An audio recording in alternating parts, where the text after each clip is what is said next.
The knowledge we brought is very simple. How plasmas work, how they are created. In the book number 1, I explained the structure of the plasma. In the book number 2, I explain how plasma moves from one position to another. We call it light. And in the 3rd book, I explain how plasmas find position in respect to each other. Because, as I always say, is a quantity in the entity. A drop of water has no different characteristics as a glass of water, has no different characteristics and property than an ocean of water. It's the quantity in the entity. So, if you understand that, you play game of gods. The simplicity of it is, if you have two magnets, if you got with your magnets you can play, then you understand it. Try to, very simply, bring your two magnets together where they cannot, you find them, they slip against each other. This slippage, this point, this is the magnetosphere of this in respect to this. That's the border. Somewhere in between is the magnetosphere. You turn it. That's the gravitation of it. So when you have two dynamic plasmas, you have two gravities and two magnetic field, 4 forces, which work with each other to find a position each other. So they move along into and from one point to another. So in fact, what happens is that, very simply, you are a nuclear physicist without past 5 minutes than all the physicists in the CERN laboratory, because they are looking for God's particle. What is God particle? God particle is you and me. You've listened to my interviews recently. When a higher order, a strength magnetic field, goes down in a strength that it becomes tangible to any entity, could be a human being, then is a matter. So all of us have become visible. So we are all God's particle. That's the simplicity of it. So in fact, if you have a source, this source radiates its magnetic field out, and from where it leaks out or comes out to the point when it becomes physically apparent, you have a source, you have a gap, and you have matter. So the source, you call it the sun. The gap, you call it the space between the earth and the sun. And earth is where that magnetic field has slowed down enough that it becomes tangible to us, visible to us. So the process is simple. There is no difference in any levels of creation. Proton has the same property, electron has the same property. The solar system is a plasma, Earth is a plasma on its own, and it goes to the universe and galaxies. So this is how simple the new knowledge is, and we have put it in a pattern, and we use the blocking system of the nations to actually release our pattern. We put a pattern in, we paid for it, they published it, we withdrew it, so it's in public. Nobody can ever apply for discovery and application of, which is some few hundred applications plus thousands of applications within the patents. We have a very cunning patent writer, the gentleman sitting there. He writes patent in a way that the patent office gets confused, so they don't know what to do with it. So we've been, believe it or not, we are the only organization, a lot of you, we start letting you know what's happening. We are the only organization which our patent, we have to take it to Den Haag. We cannot deliver it to the National Patent Office because they say all our patent has to be delivered there. We drive all the time to Den Haag, we give our patent, and that's it, nobody sees it. Yeah? Because they don't even trust the Belgian Patent Office, because they might not get the whole lot of it to them. So we are very easy to understand in a way of, you call it antimatter, we call it principal matter, The other name for it is a star. The other name for it is a black hole, depends on what quantity and portion you look at it. The point when the magnetic field goes from one point to another, because there is no interaction between the fields, there is hardly any light, because light creates from the interaction of magnetic field. We call it a dark matter, dark energy, but in fact it's the same energy which is coming from the sun with a higher strength till they get to us, and then it appears as a matter. So this is a plasma. A lot of physicists don't like this because it gives them, they have to give a lot of their PhDs back. Pardon? Pardon? You see dark matter in a dark night, yes. It's very easy. Every day. So, in a way, electron and proton is a division. So, as we say, an electron, a plasma, when it divides, what we call a nuclear decay, if you call this one neutron, this plasma, it decays to electron and a proton. As my colleague Dirk Lorenzen said, if you ask scientists what is electron, they tell you we don't know. But electron, as I always say, if I split this glass of water in 2 halves or 10 halves or 1 half of a big and a small one, what is the small one? It's still a water. So in reality, plasma of electron, electron is a plasma, and then it comes to what this plasma does. Look at this. This is done by NASA.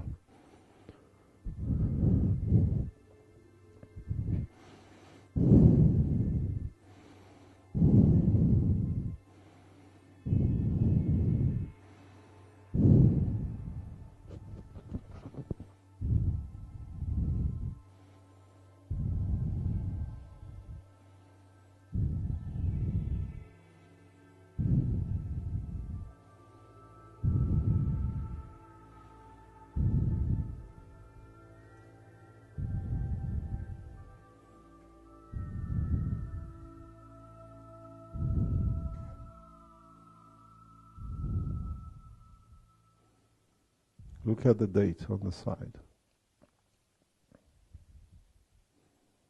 This is a sun with its twin star. This is one star with its twin star. Twinity is principle of conservation of magnetic fields. Twinity is the principle of conservation of magnetic field. And how you play the twinity gives you a different thing. This is a twinity. The proportion dictates the speed and the rest of what you understand. If you turn it, oh, people want to take a picture. So, in fact, the twinity is what Tesla understood. And if you look at this, this is a twinity in a simple version. But you have to develop it to understand it. We see twin galaxies.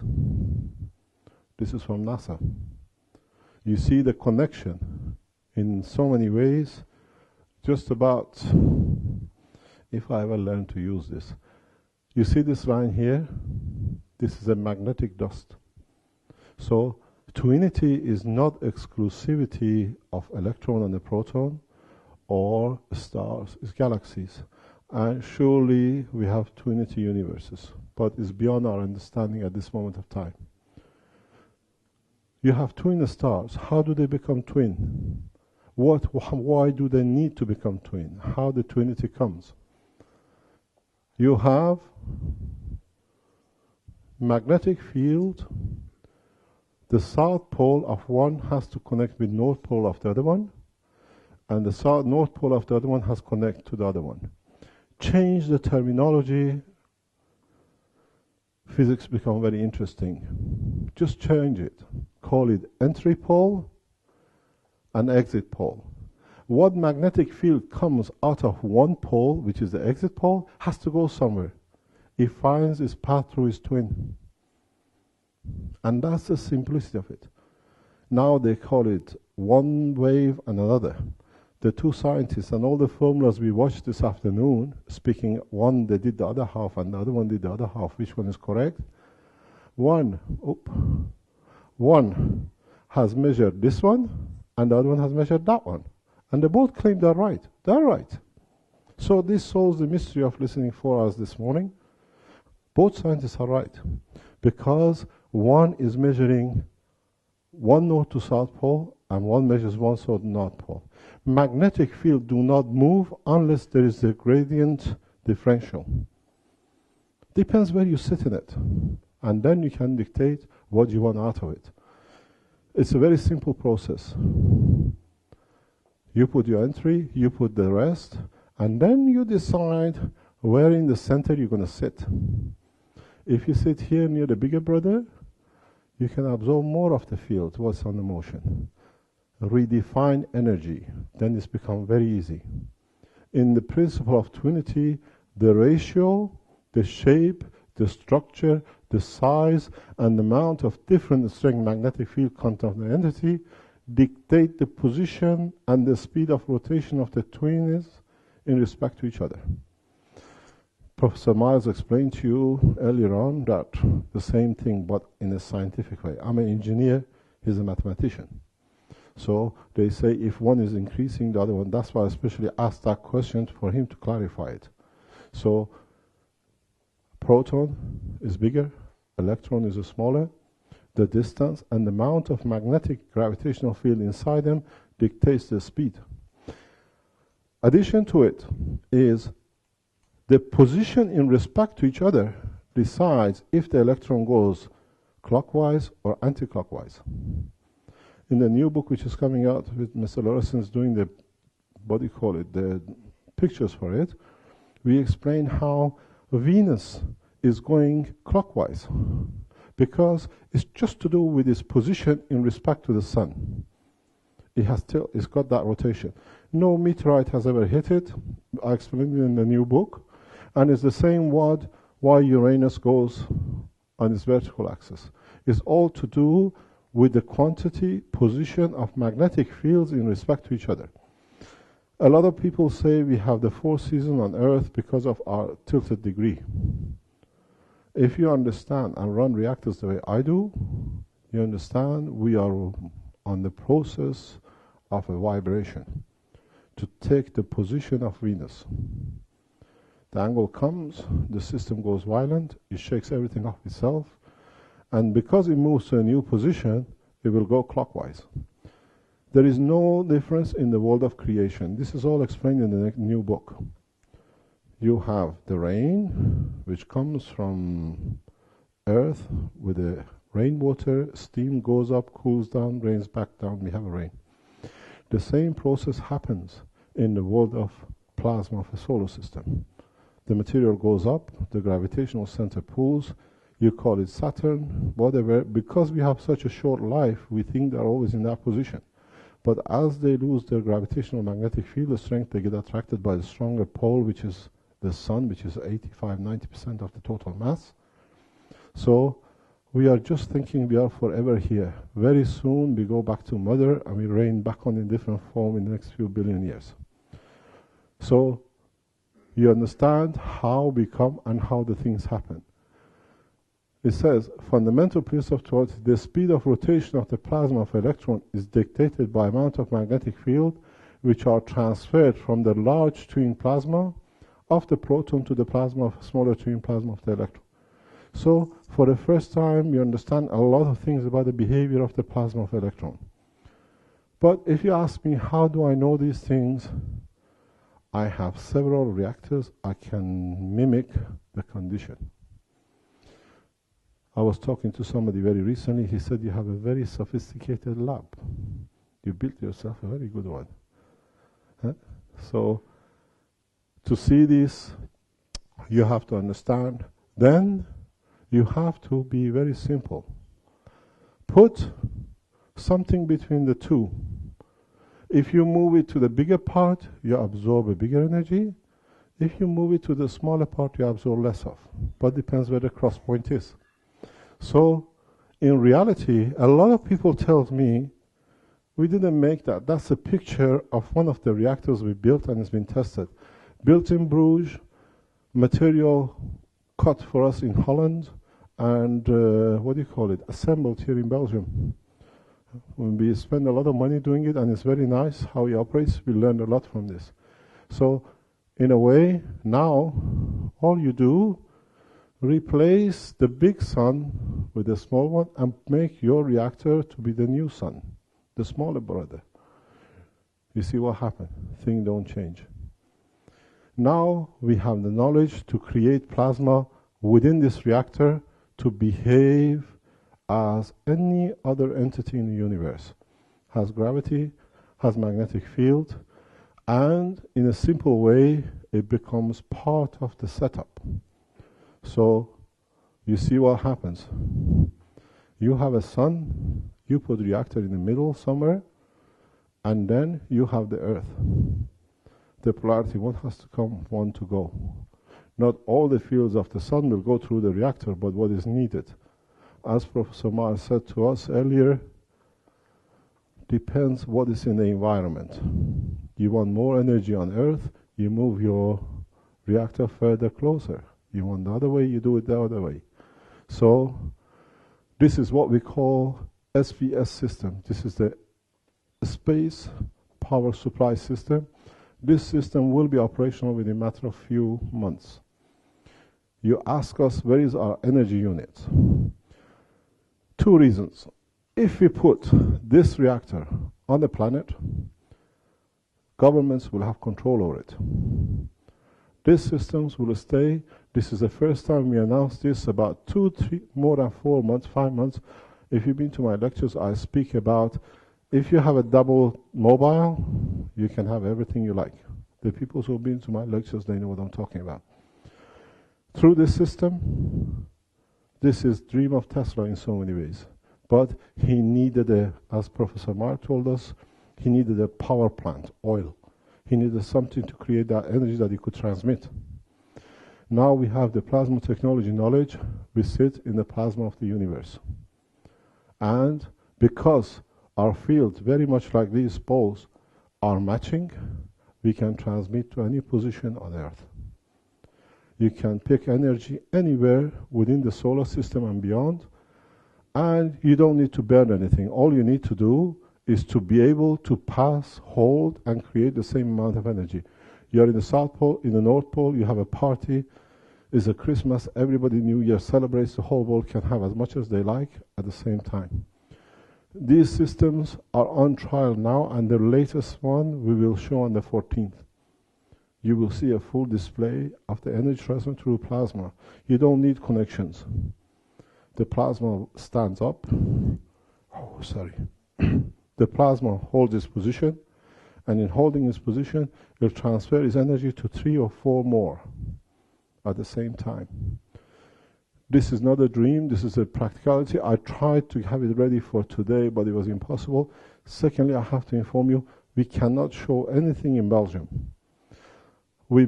Our material, nuclear material, is under confiscation of the Federal and Nuclear Atomic Authorities of Belgium and the police. So, and we've been fighting since last November to get our license. I've been told in a meeting 2 weeks ago, the license is questionable after 10 months. And interesting enough, the gentleman who makes the decision about my license, he's the same gentleman who authorized, he knew and allowed the nuclear reactors in Belgium with a crack to go into operation 20 years ago. The wolf has become the keeper of the nest. So we'll see what happens in that position. So the man who's putting the whole nation in danger, he tells me I cannot have a small reactor which I can run my business. And I'm very safe. They checked everything correctly. 6, 7 years of running a reactors in Belgium, they could not find any contamination, no radiation, nothing, and they brought the latest machinery into my lab. So we'll see what the position will be, but I'm sure 2 or 3 governments soon will put these satellites, what we call SPS, in satellite in orbit, and all of you can have as much energy as you like. But you start paying for it. Not because the magnetic field comes free from the space, because you want to keep the structure of your society. You want to be safe, you want to have your water and everything else. And as I always say, and this is a discussion I had with the African nation ambassadors and the governments in past 3 weeks, is that everyone will have access to clean water, energy as much as possible, and to build one of these reactors at the moment, a full operational is just about $35 to $40. We are that advanced. So we are not dreaming. As you see, this is not a dream, it's an actual metal. Some of you who came to the presentation of the 3rd of December last year, you've seen it, it was shown. Now we show its purpose of it. So, in fact, all you need to do, if you understand the structure, increase the two unities and go further, and even go further. I'll give you time to take pictures. Sorry, I'm a bit too fast for you. And if you go still with the same two unity further, this you get a structure of what we call nanomaterials. Nano layers are exactly the same structure as the universe. This is what the nanoscientists don't understand, and what we put out about 2005 to IMEC. IMEC is the leading nanotechnology office in Belgium or in the world, with 200 million business. They checked it. We gave the material to the diamond bourse in Belgium. They checked it. And nanomaterials, nano layers operate as material gap. But even the gap has a gravitational center. So it has its own pooling area. It's like a black hole. It's not that it's empty. So what you get, you have very much a superconductor. That's why nanomaterials on layers are. Nobody knew this. We put this pattern in 2006, 2007. All the claims are in there. So what happened? When a field comes in, if I go as slowly as possible, you can take. Please distribute this knowledge as much as you can through internet and anywhere else till we put it up. There is no blockage. Nobody can stop you. So as the ray comes in, don't forget, every gap, every hole has its own gravitational magnetic field. Each one is a star. Each one is a planet. The ray has to give some and take some. And as it goes through, because it has a higher speed and higher magnetic field, it loses some of it to the nearest ones. This could be, I'll call it the electron and a proton from a hydrogen, a metal, a copper, or whatever. Nothing changes. It's the same process. So as it goes further, it gives more and it takes more. And then what you're going to get? Weaker field outside as it comes through the material. Now play the game of God. Put it in layers. What we call nanolayers.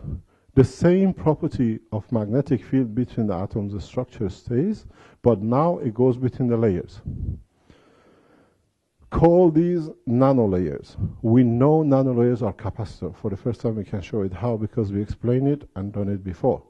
So the minutest amount of magnetic field from anywhere in the universe going through a nanolayer brings the nanolayer to a capacitor, so you can absorb any kind of energy you like.